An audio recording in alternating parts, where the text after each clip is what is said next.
In this tragic event, we detail how Peter Coleman died after being trapped under a refuse collection vehicle in 2014. Peter Coleman, 54, had stepped out of his vehicle to collect refuse in a car park in Watford, and the evidence suggests the handbrake was on at the time. The vehicle then began rolling downhill while Mr. Coleman was collecting the waste, and in trying to prevent this from happening, he became caught under the rear end of the vehicle. The vehicle then crashed into a tree and caught fire. Peter was trapped under the vehicle for around 90 minutes. Emergency services arrived at the scene and he was freed, but later died in hospital.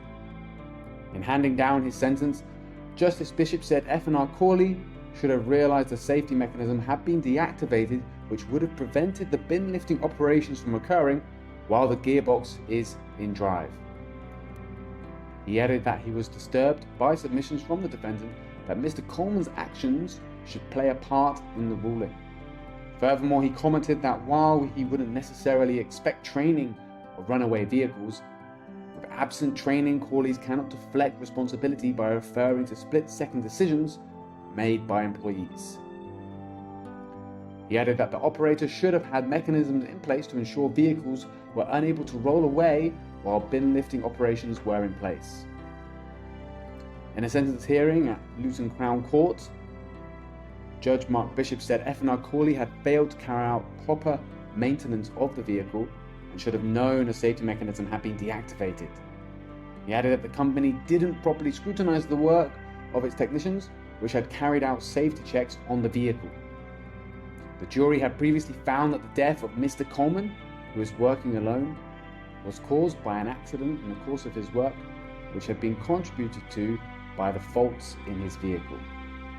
Upon handing down the £1.5 million fine, Judge Bishop said that it had been reduced as there had been notable improvements in health and safety since the incident. It is for the waste industry to decide if training should be provided to workers on runaway vehicles. In a statement, F&R Cawley said, "This was a tragic event, and the company offers its deepest condolences and apologies to Peter Coleman's family and friends. Cawleys fully respect the decision of the jury and today's sentencing. We take our responsibilities for our employees, their families, and the local community very seriously. At Safety Rocks, we believe this tragedy was entirely avoidable. Maintenance should always be carried out with the correct processes so that nothing is missed and deaths are avoided. So we are Safety Rocks, and we've been rocking since 2015.